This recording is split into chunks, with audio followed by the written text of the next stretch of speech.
All right, so we'll go ahead and get started. This is Mike Kelly with American Testing and Balance. I did get that right, didn't I? Yes, you did. Balancing, didn't it? Yep. Right. American Testing Incorporated. And I'm Galen Richardson. I'm retired from Engineered Air Balance. That's a nice way to say that, I guess. But my wife would probably put that in quotes.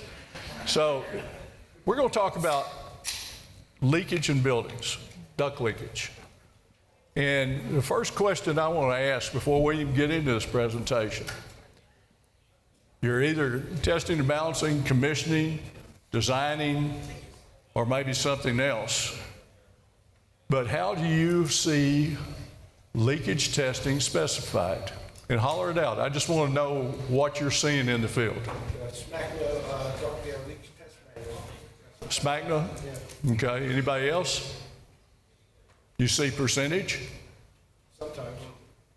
Very rarely. I see a lot of SMACNA or some really poorly written version of both that has SMACNA and percentage and nothing makes sense. And then there's meetings to figure it out. Well, and that's what this whole presentation's about. It just doesn't make sense. Do you agree with that? I do, but I'd like to ask, show of hands, how many commissioning providers are in the room? How many design engineers are in the room?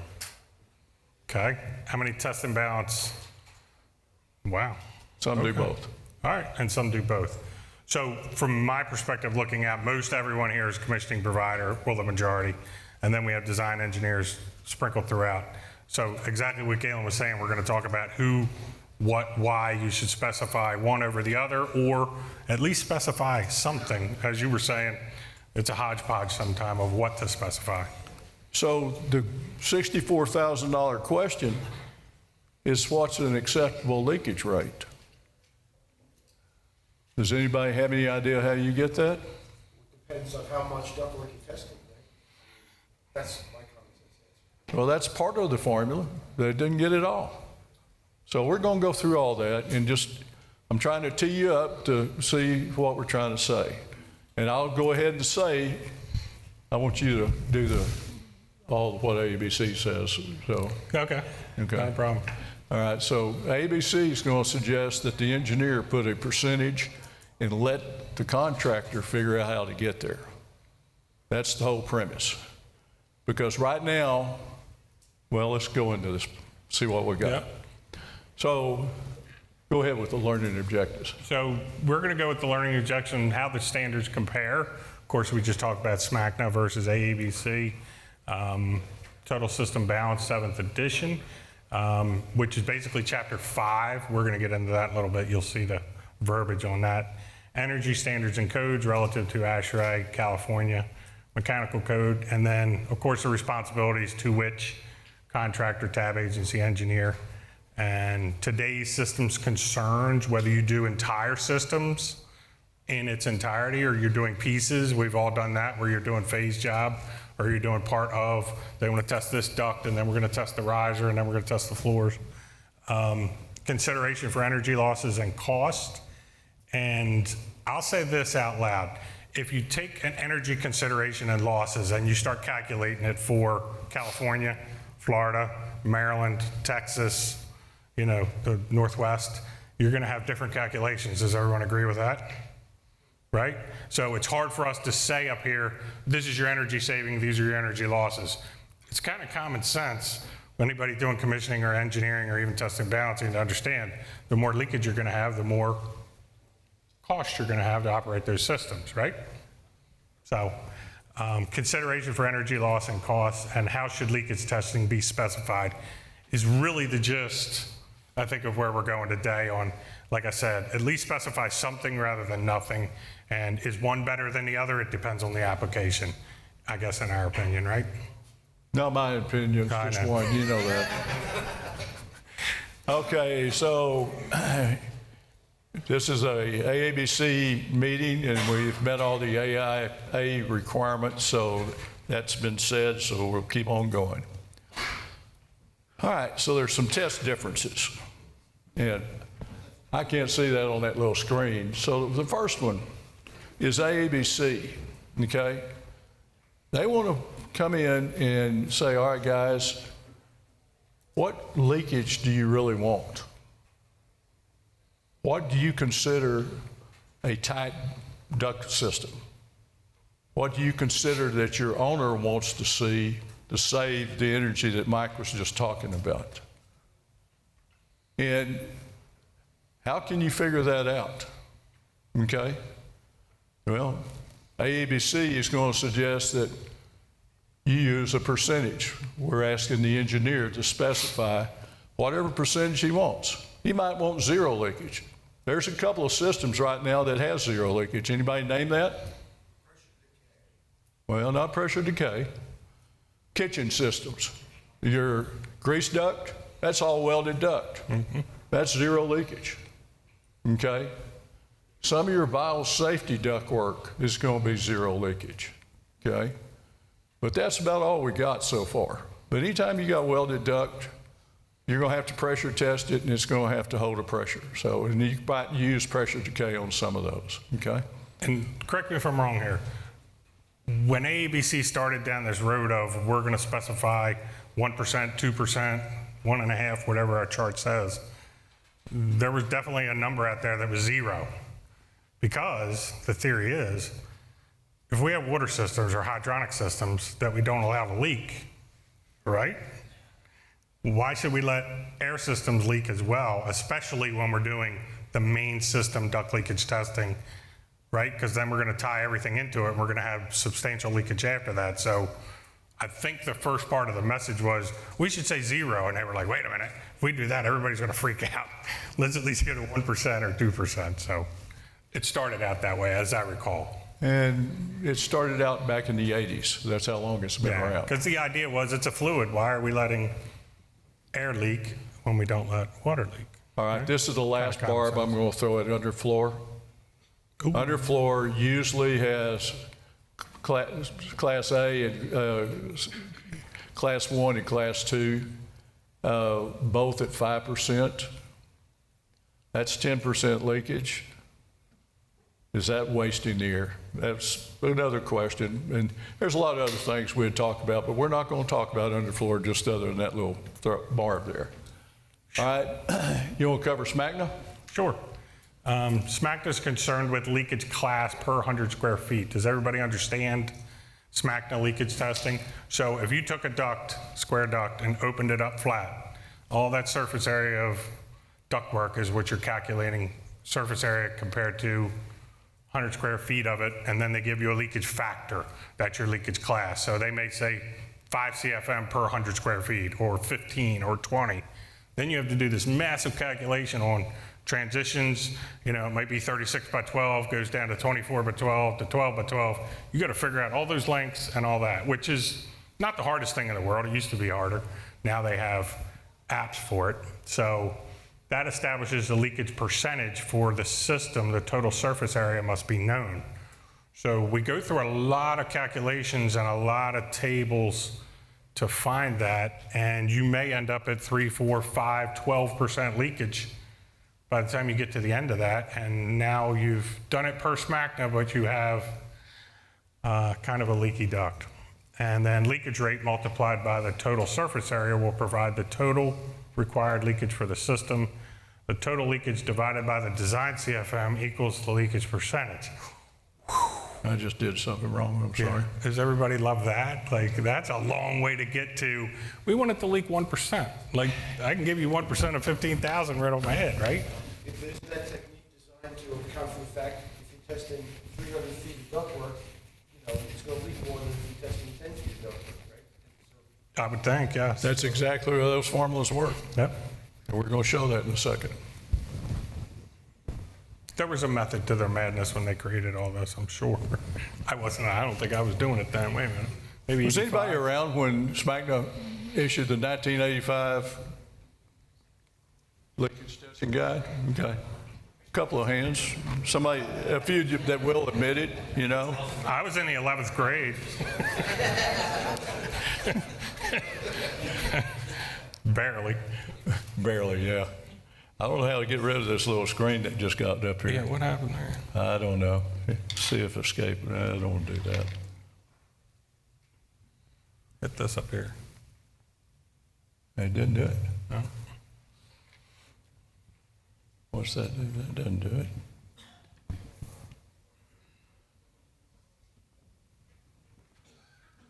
Just go here. There All you right, there you go. Well, go. Now you can hit your button. now I No, can you're hit the good. button. I think I hit it while I was doing that. So here Go we back are. one. There you go. So here's SMACNA's whole idea about this stuff.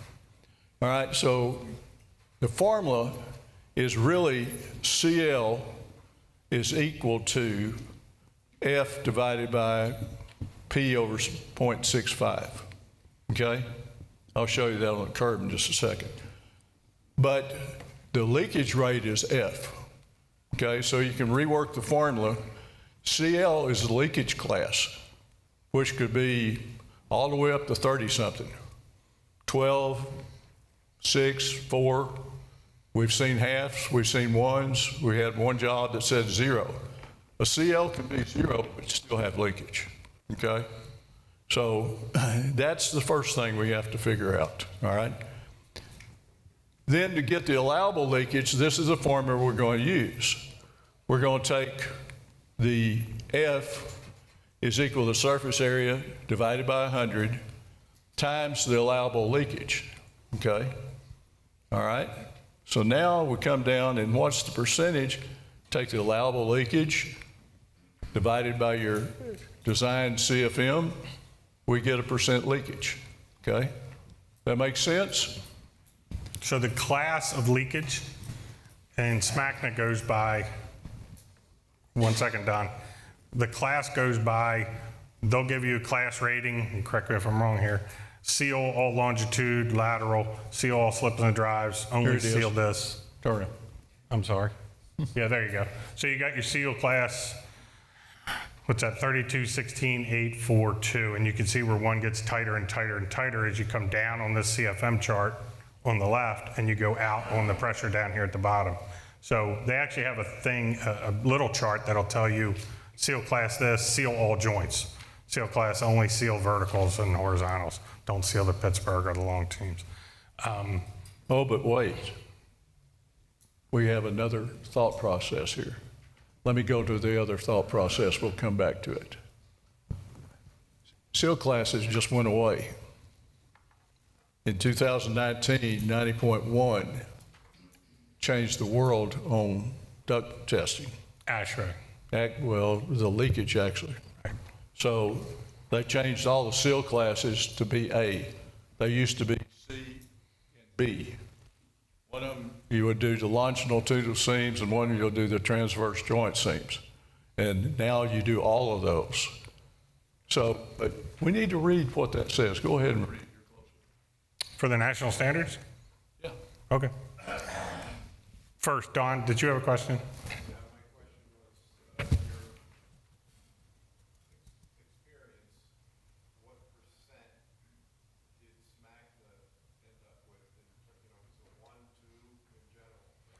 In general, it's 5 to 15. Yeah, it's variable from there. Yes. So Way under somewhere, 5. wherever the engineer's comfortable, and if he's got an owner that wants a very tight system and not be wasting energy, and he's really energy concerned, might be one. Okay, but we're going to talk about that in a second. But I want you to understand what this standard did to change this industry. And we're talking about Class A seal from any duct that has a pressure in it. So that's downstream of an air terminal unit, upstream, any other places, all your exhaust duct work. That's what that says. But they keep on going. And Class A with your 90.1 is all seams. All seams. All seams. And that's also SMACNA in Class A. Did they rewrite their standards? No. Okay, I didn't think so. Last was 2012. Right. So Chapter 5 of the National Standards for the AABC indicates these 4 items that I thought were prevalent to put in this presentation. Duct leakage testing is an additional test, not considered part of AABC total system balance unless specifically specified. So that right there, it's our engineers, commission providers, owners, just to say, like he just said, do you want to do 5%? Do you want to do 2%? Do you want 1%? if I was an owner or an engineer, I would always specify the most stringent because the ROI on that is so great, right? To seal all ductwork is a minimal cost. There's no reason, I've never been able to put the reasoning behind, let's do the minimal sealing we can, right? Let's do the max because the reward down the road is so prevalent. The mentality used to be the sheet metal workers didn't want to do leakage, seal ductwork and have testing because they didn't want to have to keep going back and retesting and retesting. I actually had the opportunity to test two 10-story buildings that were built by the same contractors, identical buildings. One building had a guy that knew what he was doing in duct sealing. The other guy had a guy that I think they got him off the street and said, here, take this Pookie and start sealing stuff. First guy passed with flying colors. Second guy took us 3 months to get the ductwork so it would pass. So that's the main story. And we're going to talk about some other things. Well, some of them like duct sealing. Because back in the day, the VOCs, like we just smelled outside here while we were all in the other one, they would just get high all day putting that duct seal on, and now it's all water-based. We don't have to worry about that, but. Yes, sir. Yes, sir. Hang on. Yes. Yeah. You're right. Mike, you brought up ROI, and that's a nice way of putting it, but what I try to teach our partners on, look beyond ROI. It's like there's nothing worse than catching duct leakage at the end of a job, particularly on healthcare or laboratory or something. I can't think of anything that can sink a job faster. Yeah. Invasive duct leakage when you're trying to wrap a job up. Functional performance test, especially if you have labs or something like it's the worst. Absolutely. I can't think of a worse scenario. And we're talking about duct leakage, but remember when you're dealing with areas that are pressurized or negative or positive, It's the worst. and you have ductwork coming through the floor, that needs to be sealed too. Well, and to your point, and I can't really mathematically prove it, but a leaky duct, I mean, of course, air in, air out, but a leaky duct like on a supply system serving ORs, it's one of the biggest headaches I can think of. You have a leaky duct and you're trying to pressurize rooms outside of just if you're on the floor. It's a camping situation. No one wants to cop to it. No one wants to pay someone to crawl down the duct and seal it, and it's the only way out. I can tell you war stories over 40 years, and we all have them. You know the ROIs, like that's being too nice. Yeah. And when you get two Thank you. guys with gray hair like this, we got a lot of war Yeah, stories, and you don't want to hear them all. Hey, are you through with this one? Go ahead, one more. Would you expect a duct that operates at, say, 12 inches of static pressure to be sealed more aggressively than a duct that operates at 1 inch of static pressure? And you say 1,000%. Yes, absolutely. I mean, you got to stiffen it, you got to make A it. 12-inch duct probably is close to getting welded. No, but I thought it had something to do with the pressure class, requires more aggressive sealing than. Sure, probably a different mastic at that because some of your mastics are only good to a certain amount of pressure.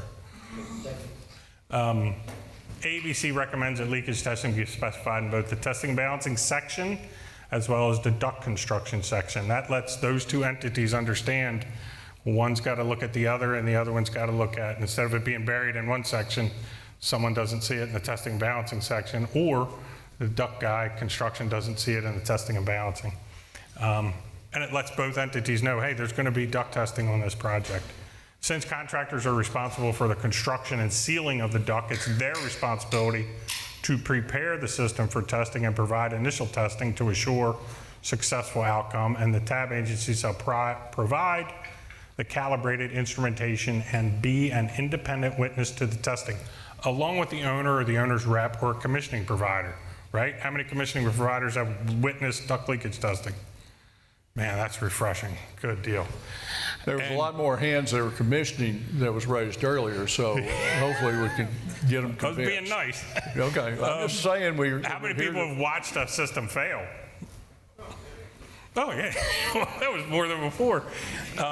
That's why you have this initial testing, and it's nice to have that pre-test. Doesn't waste the owner's time, doesn't waste the commissioning provider's time, our time. And I say waste, but then what does it do when you watch a system fail in duct leakage testing?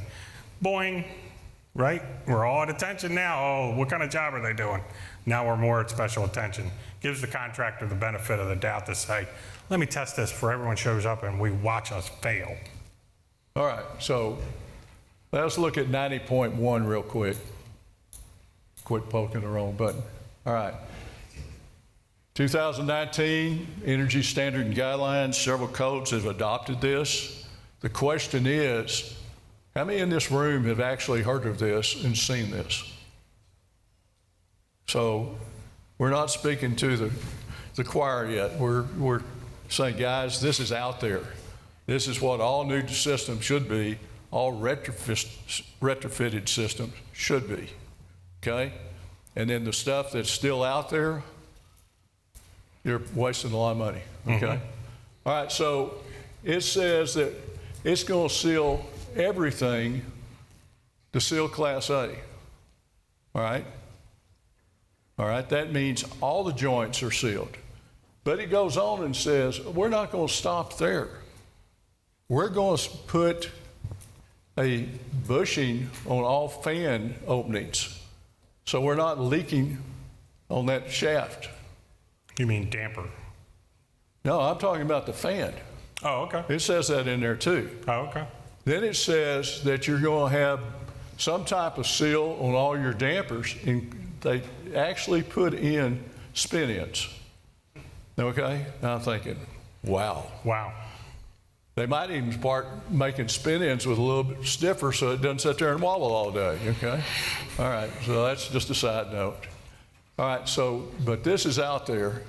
This will be in your codes if it's not in there already, because codes take about 5 years. This was 2019, so the code cycle may be picking this up now, okay? All right, so this is where it's talking about the sealant.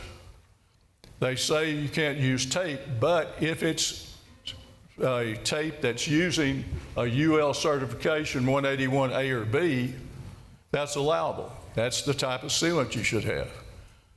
Go ahead, something I don't have in here, but that sealant doesn't do well if it's below 60 or above 90. And it's better to be between 70 and 80, okay?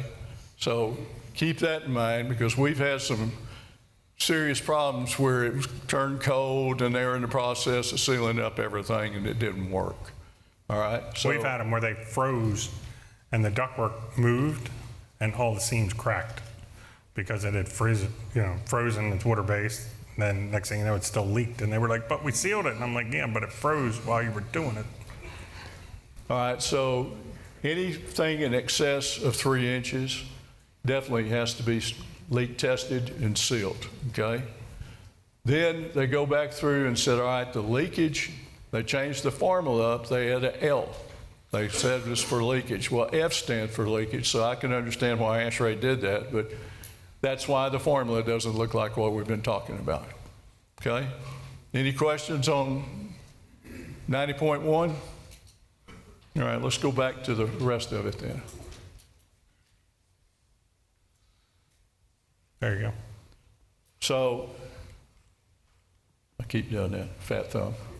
All right, so this gives you an idea, and you can read those. I can't see that one over all the way to the side. So if you look at the design, 30,000 down to 20,000, and you'll see where it says the surface area depending on what was connected to it at the time.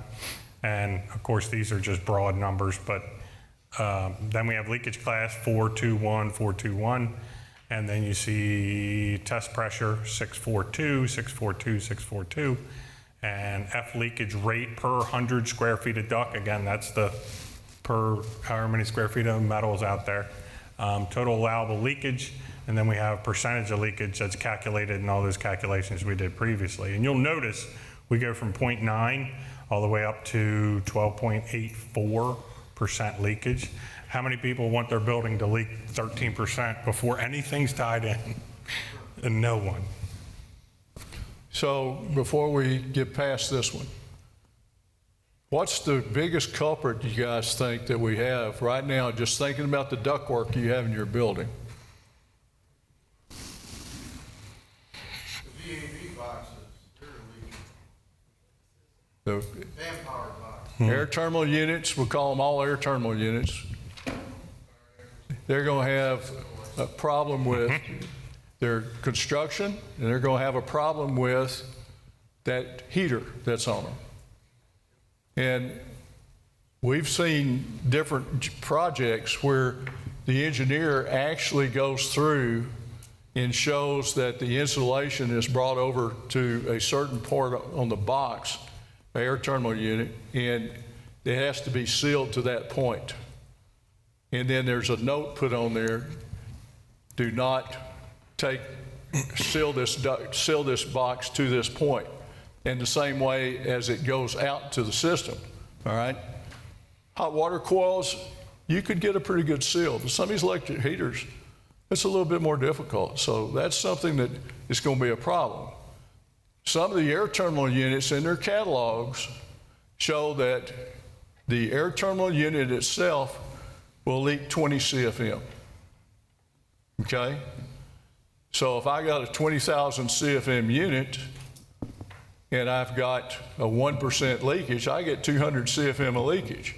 I got 10 boxes, boom, there it goes, right from the get-go. So those are the things that the industry is going to have to tighten up on to get these type of leakages rates that we're talking about, okay?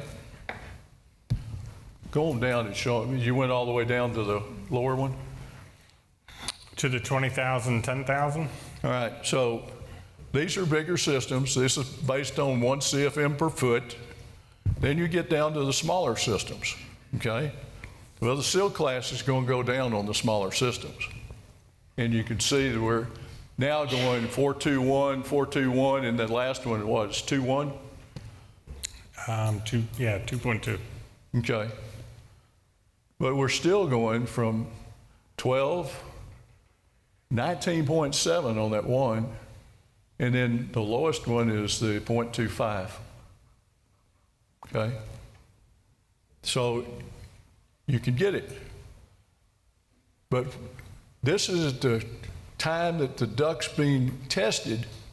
This doesn't start at the design. So how in the world is an engineer going to be able to figure out, unless he goes through and waits until he gets all the shop drawings and comes back and says, this is my surface area, this is my leakage I'll live with? They're not going to do it. That's the problem I've seen year after year that we've been talking about this. Anybody have a question or a comment about that? Yes, sir. Like the system 10,000 CFM, 10,000 square foot surface area has 19.7, and the one with half the surface area, it's not proportional. It's like 20 times less. Look at the pressures and You're look going at to the test class. pressure. You're going to leak less because you're there, but you're still leaking at that 2 inches. I did that hoping I'd get that question. Okay, thank you. And we talked earlier, but I didn't plant you to say that, right? Okay. All right. Go ahead. Yeah, I was just going to add that he'd asked earlier about 12 inches, and we're looking at this grid, and if I'm trying to parse out the time and effort it's going to take to do this, people need to understand. So, like, to do a 4-inch system at a class 4, you can get in and out a couple hours, they did a good job, and you got the right equipment. You start dealing with a 6-inch system, 1%. I mean, you're talking a full day, if not days, to get that system passed. It's usually been my experience. I had an air handling unit that was 200,000 CFM. It was 2 floors high, so it was 20-something feet high. It was 80 feet wide and 160 feet long. And it was spec'd 1% at 12 inches. And I got to looking and just seeing what that would have been. That would have been something like 180 inches at 1/16 inch gap on that big unit, and it had a lot of joints. And so the manufacturer came down, and instead of putting plates on it, he put bisqueen and some boards over it, and he was standing on top of it. There was an opening that he stood on, and when we got to 7 inches, he was screaming because we lifted him up about a foot high. My God. Okay. When we got to 9 inches on that system, all the 1 3/4 inch screws blew out, okay, at the top. I mean, it was a fun system. They finally got it buttoned up, sealed up enough that it passed. But we're not going to see those too often, but they're out there. And those are the ones we got to worry about. And we're not going to really get into air handling unit testing. But if you look at AHRI 1350, and SMACNA bought into that same deal, they say that it's all, those air handling units are tested at the factory. How many of you in commissioning have raised that question? Nobody's paying for it, guys, and they're not being tested at the factory like 1350 says they are. You're talking about air handling units. Air handling units. Okay.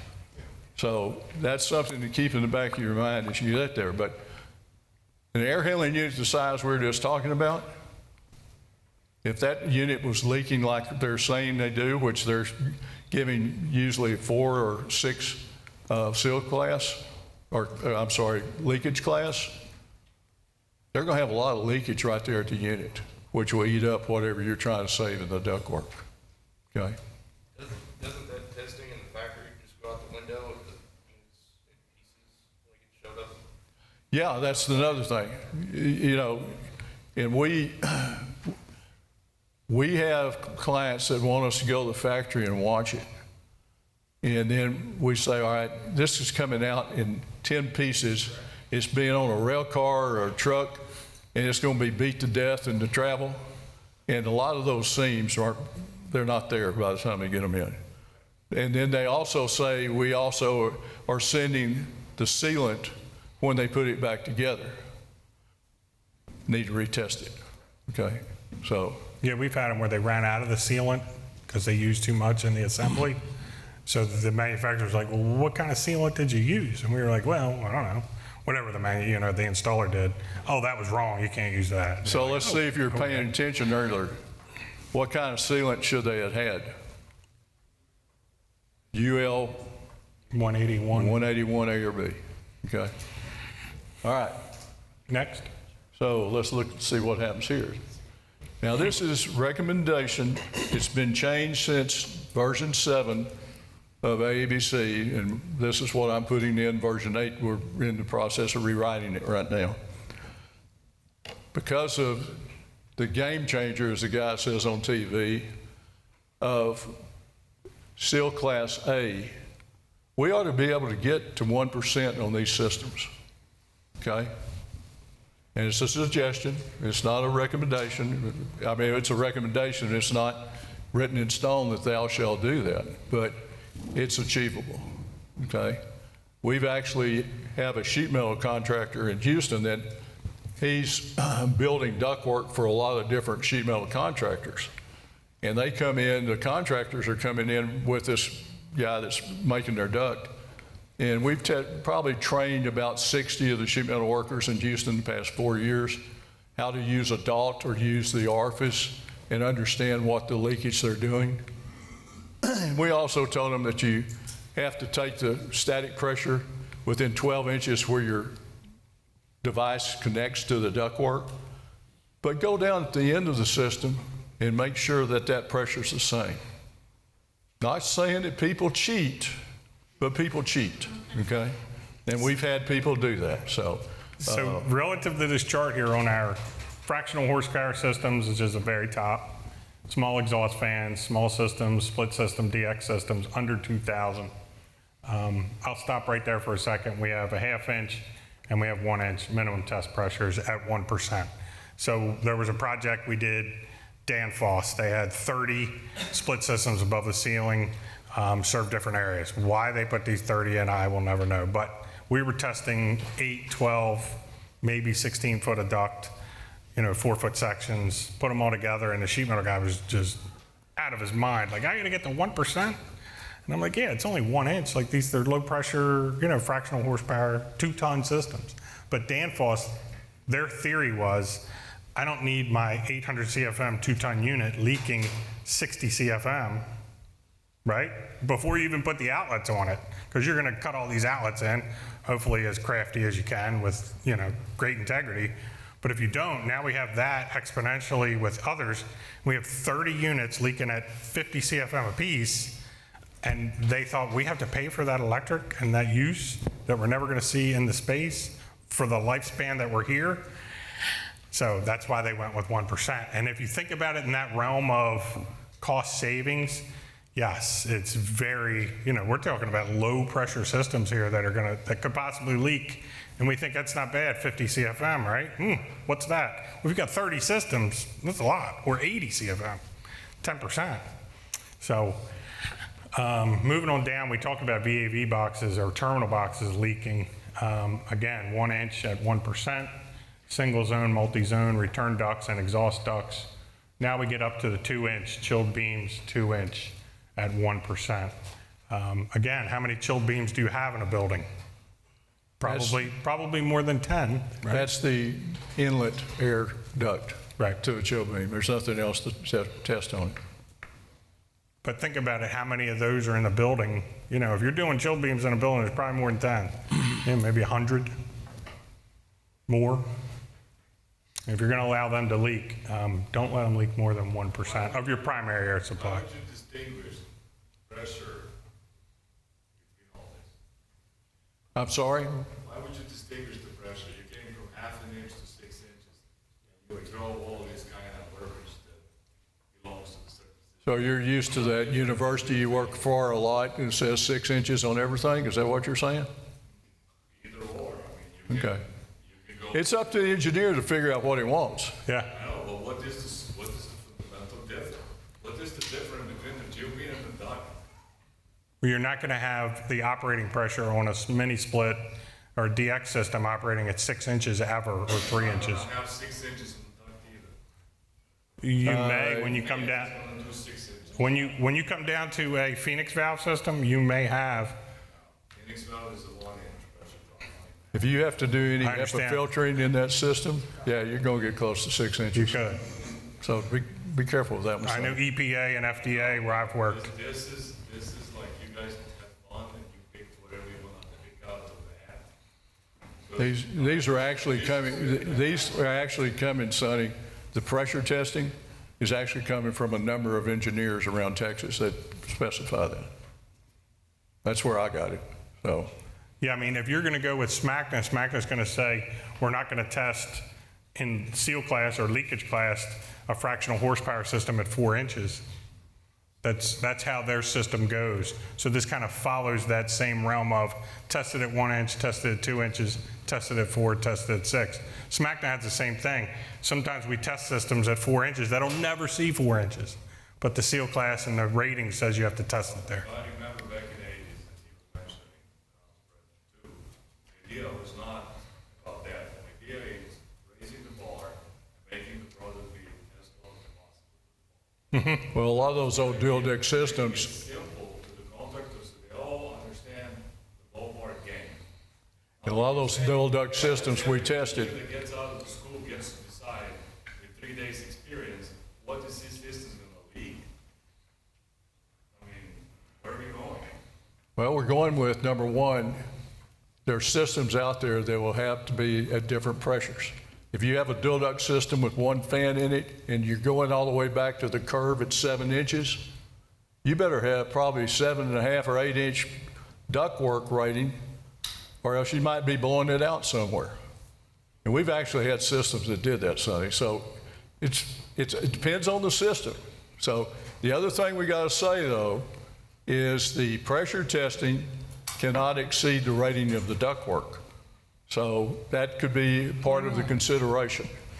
Then the other one that's out there, and we say it somewhere in here, and I'll go ahead and say it now, is if the ductwork system is part of a smoke control system, where the system's going to shut down with fast-acting dampers, then you've got to figure out where you're going to be on that shut-off head on that system. That's what I'm saying, so wouldn't it be a lot smarter not to list any of that? And to say, deadhead is this, possible is this, deduct whatever you feel comfortable with. I guess you I could. don't know the deadhead, but that's fine. Well, that's what you put into the engineer who's gonna decide what kind of fan he's gonna put in. Then give him an option, not give, VAV and constant volume terminals boxes is 4 inches. No. Does anybody in this room Again, these are have a problem recommendations, with what they're he not just standard. said? Is the engineer going to look at the fan curves and see that? Will the engineer know what the fan curves are going to be because it's going to go lowest bid? Okay? Now, they should be reviewing the submittal and catch that and have their specification to cover it. That was a big should be, right? So anyway, I hear what you're saying, Sonny, but this is the way we're suggesting it to be, okay? When it comes out, I expect to see a public review comment from you, okay? What are footnotes 3 and 5 on the minimum pressure? Is that the footnotes? Yeah. Nah, Oh, I don't have them listed up there. I Did you take honestly them can't away? remember. Yes, they I were did. in there. Were they? Yeah. Scroll down one. Nope. Is that I should say 1, 2, 3, 4, and 5 on the side. Nah. All right, they went away, but it's about each one of those duct conditions. So give me your card and I'll send it to you. Scroll one more. No. No, it's not there. Okay, so we've been through this. Responsibilities, we kind of covered this. The designer, he's got to consider what's the rating for the ductwork he has. He's got to consider if there's any shut-off head like Sonny was talking about. But he's got to consider what leakage I want. And we just went through how you would do that using SMACNA leakage class 4. He's not going to know how much that required leakage percentage is going to be at that point. All right? That's one of the biggest issues that we're seeing here. All right? So we're hopefully giving you an idea of what should we really do. Yes, sir. Reviewing specs, sometimes I see the duct air leak spec in the ductwork section of the specifications. And some other times I see it in the test and balance section of the specifications. And we'd like to see it in both. So that's the answer? Both? Yeah. Because the installing contractor performs the test and test and balance witnesses, correct? Correct. There are some test and balance companies that may be doing the testing, but that's not what the standard's going to say. We're going to witness it. We didn't put the ductwork in, and why should we have to go through and worry about testing it and have somebody come back and seal it? I agree, that's why I'm asking. Yeah. All right. We cover everything there? I believe so. All right. Contractor, he's got to seal the ductwork up. He's got to provide the correct units, correct ductwork, and then go through and make sure that he can meet whatever leakage, seal class. But somewhere down the road, somebody needs to ask what is going to be an acceptable leakage rate for this building. Okay? Any other comments on that one? The only comment I would have about the fan and the orifice, does everybody know what the orifice is we're talking about?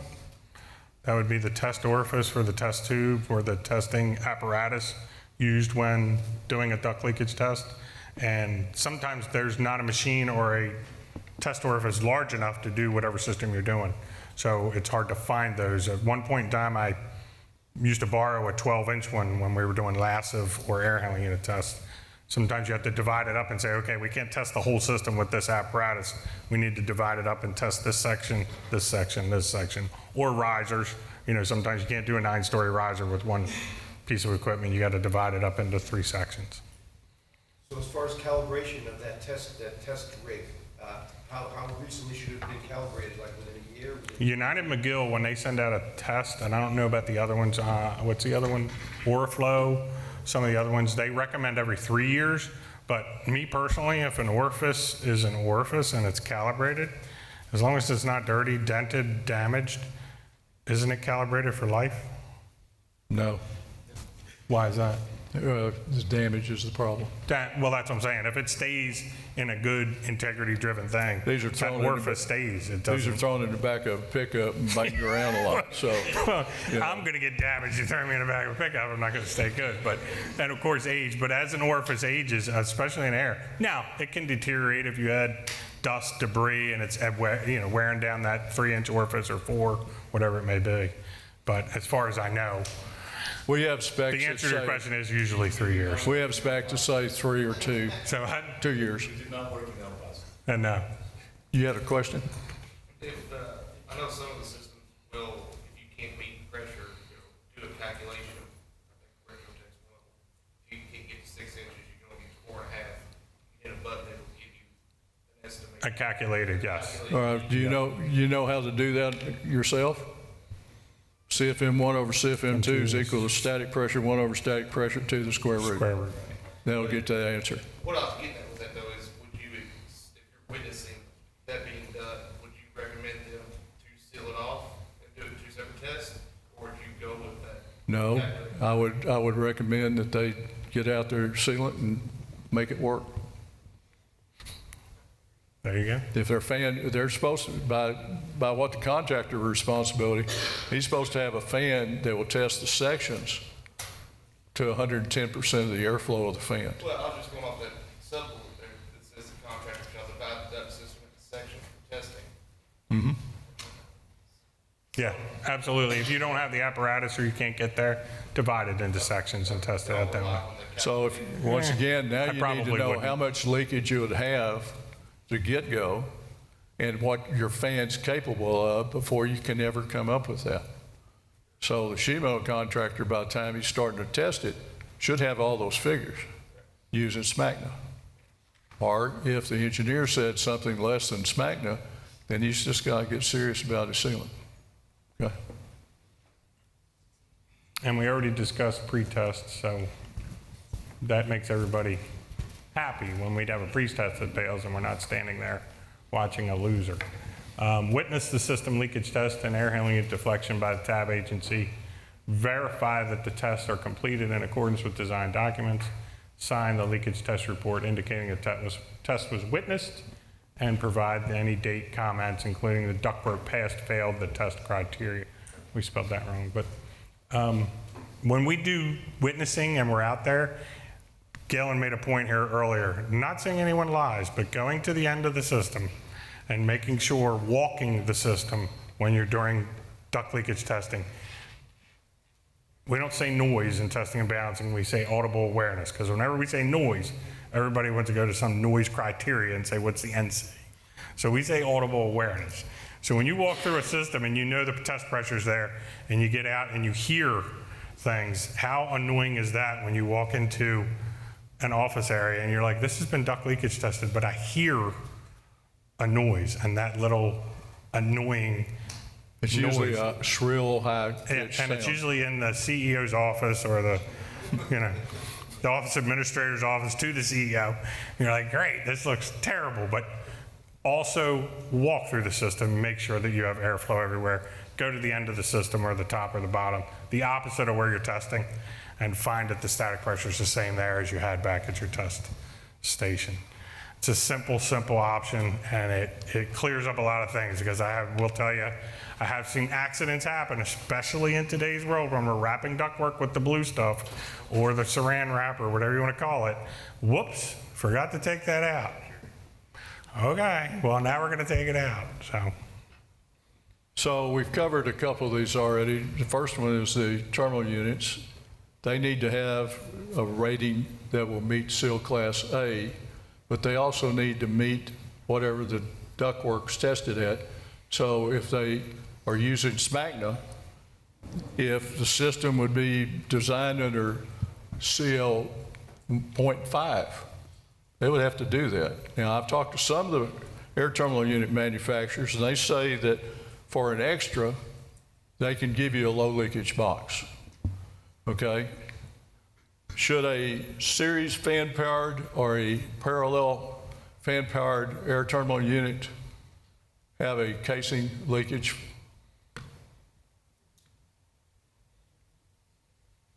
And should it have a damper leakage, the primary damper? A lot of times the primary damper is they run other parts of the system and isolate the air terminal units at different times in the building operation. That could be one of them. But the other thing especially a series, fan power parallel is not that big a deal, because the only time the fan comes on is when you're in heating, okay? But the primary air, if the casing's leakage, you would still have some primary air getting out. The series box, you're supposed to neutralize the box so your primary air is not going out the induction port. Okay, but if that's got some leakage, I've seen where we had to raise up the primary air maybe somewhere 4 up to 7% on one of them, where we had casing leakage. And it wasn't because it didn't get sealed at the factory, it was because in shipping, they stacked them up so high that they broke the seals on boxes. Somebody had a question over here. No? Okay. All right, what else do we have on here? One of the other ones that I was concerned about, when you're looking at your ductwork and you have riser systems, should that riser system be 0? Because you're really talking about, that would be a percentage of the whole system. But if you want that air to be going out to your floor and that's where you take the leakage, then that would be a 0 system ductwork, 0 leakage system ductwork. Something to consider, okay? I like the idea of putting 0 risers in. We had a 9-story hospital. They did the riser in 1, and they were in competition to say, we got to get this to 0 or 1%. It was just their own with the contractor because they were going to drywall this in. Actually, I think they were concreting it in blocks. It's a fire-rated shaft. Yeah. It'd be hard to get to seal it afterwards. And they said, we don't want that to be a culprit. And it was just their like internal in their own. And it was amazing to see they actually got in the duct. And as they finished, they sealed it from the inside. Sometimes looking at it from the outside, I'm like, the ductwork name is sealed. And then you get it, you're like, oh, yeah, it is sealed. Pretty awesome. So there is an opportunity, and we've had other situations where they're tearing drywall block part to reseal the ductwork to say, yikes, we probably should have had 0 or 1% on this. Or when there's additions, you have that same issue. You know, did they seal it? So, and the last one, go ahead. Does that make sense to you? What controls for ductwork to meet the original duct sealing are put in place on remodels? Hopefully, somebody looked at the spec for the original job and kept it the same way in remodels. Hopefully that happened. Okay? You mean where they didn't come in and just butcher it up and move on? Either that or the guy that, you know, just a commercial office building, they remodeled it and they took flex from here and left the hole open and, you know, so that's leakage you can throw cats through. Yes, sir. So for that situation where you're adding new ductwork onto existing system, does it make sense to specify a pre-construction airflow test to see how much the old ductwork might be? Great idea, absolutely. Yeah, we found again, I think it was 9 or 10 stories, L-shaped building. North side had, 1 air handling unit per floor, and we had the opportunity to rebalance a new tenant on part of the floor. And we did total air tests, did all the boxes, and we were like, oh, you got a tremendous amount of leakage here, like 22%. And they were like, yeah, we think we have problems in the building.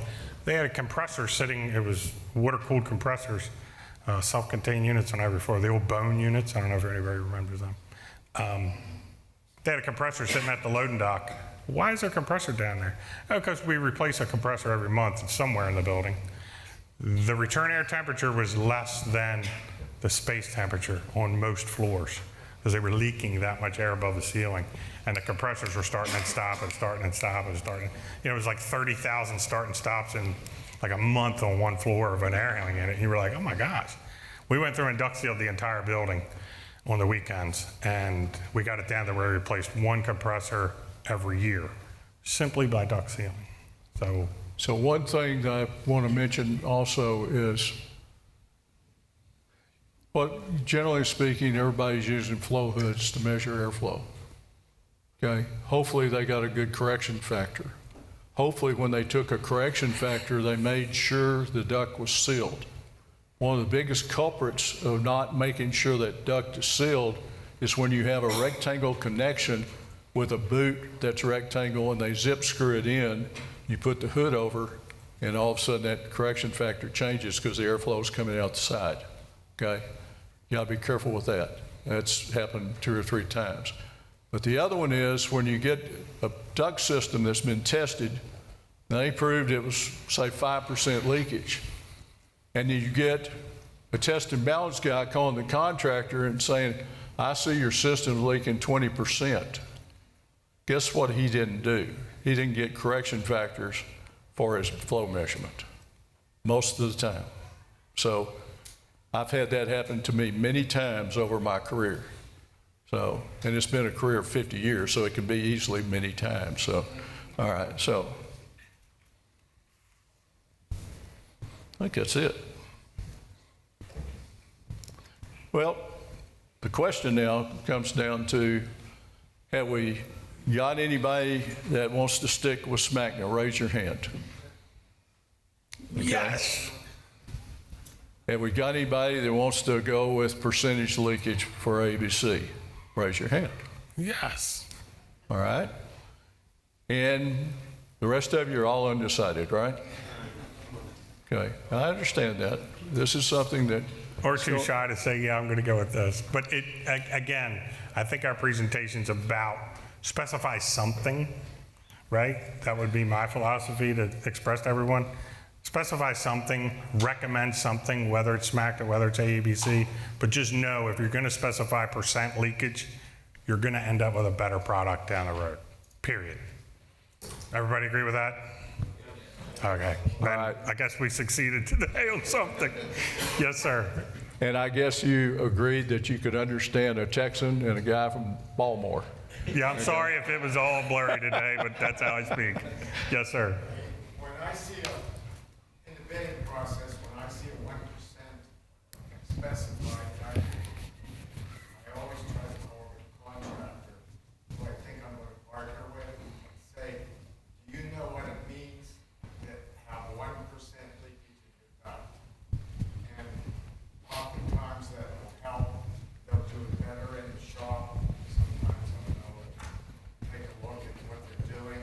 So sometimes that helps in the field as well. A great idea. And also, we are at CX Energy. We do have EMAs in the room. We have an EMA program going on with AABC, ACG, EMA all together. This all just emphasizes energy use, energy use, energy use, and it minimizes it to where we're a little more efficient everywhere. And that small part of a project, duct leakage testing and duct leakage or duct sealing, like we talked about earlier, you said ROI, but it's better suited for saving money and energy. It's the end. Yes, sir. When I tell my customer to seal the duct, I tell them, when you're done, do it again. It's really hard, you know, 1% is really hard. It's not impossible, but it is. It's a task. And Let's talk about that one real quick. If you got a sheet metal shop that's banging their own metal out and they don't have a good process to seal it as it comes off the line, that's true. But that sheet metal shop I was talking about, some of their 2-inch ductwork, we've tested to 10 inches on the supply side. The same ductwork we tested to 10 inches and it imploded about 9.8. But it imploded at the seams to I never can see whatever the frame is that you put at each connection. We used to call it duct mate, but it's a different, they don't call that anymore. And the bigger sheet metal shops are shipping sealed ductwork out to the job, and then they have guys that understand how to connect the ductwork. So it's possible, definitely, on those type of jobs to get it down to 1/2 inch or 0.5 to 1. we've had them sealed, the Pittsburgh, I called it, or the longitudinal seam, in the factory, like at the shop. Comes out, puts a bead in there, snap it together, bead it over, you know, the big duct goes out, thing on the end. The problem is, at the corners, the air goes in from the inside, runs down the outside of the fold over, and when we smoke pressurize the chuck, they were like, wow, smoke's still coming out the seam because it went around it. You follow what I'm saying? like it escaped around it. So where that's sealed inside the duct, where this meets together, this little area, it's not sealed inside across. So we were like, well, that was a waste. You shouldn't even have bothered sealing it and you're putting it together, just seal it in the field. But the sealant now goes all longitudinal, all seams, and it's got to be used, that type of sealant, and so we'll see how it goes. So I can tell you from the testing we've done, and it's been a lot, that it's a good sealant. Now, spiral ducts, you don't have to seal those as far as the duct work. All connections you have to seal, okay? Because spiral duct, if it's built right, it's supposed to have a sealant in the seam. So. Yes, sir. Do you know if ASHRAE 9.1 is going to start moving toward equipment how the VAD box manufactured? Yeah. We're hoping. That would be nice. There's if you haven't been in ASHRAE for any time and you haven't been through the battles, this duct leakage battle has been going on for almost 20 years, guys. There's also I think it's standard 1350, maybe not. It's a way to go through and a system that's existing, do this testing. I don't really think there's too many test and balancing engineers that will understand the math in that standard, okay? And they wanted us, the TC 7.7, which is test and balancing in ASHRAE, they wanted that 7.7 to approve it and suggest that it be used. And everybody on the committee voted it down. I wasn't even a voting member at the time. I just heard about all this. So, but those are the issues, and you get a lot of different folks doing different things in ASHRAE. So it's, sometimes it takes a while to get things changed. But I can tell you from all the energy things that they've made manufacturers cut out of just the motor side of the air handling units and anything that has a power to it, they've cut it down to where the guys are saying, we don't have any more to squeeze, okay? And the air terminal units, I think, if they start going with the duct leakage and they start seeing, hey, we can get systems that are very low leakage, yeah, they're going to have to, the air terminal unit manufacturers are going to have to hold to it and meet the standards or meet the specification. So I just saw Karen in the back of the room. She's holding up standards. I believe, are we giving those away? We are. We are. So if anybody would like to grab a copy of the AABC standards, you can see the CAM at the desk up there and review this chapter 5. Many other chapters in there as well, but chapter 5 is related to. And that's the 2008, I think it is, Yeah. version 7 standard. Thank you, guys. Thank y'all.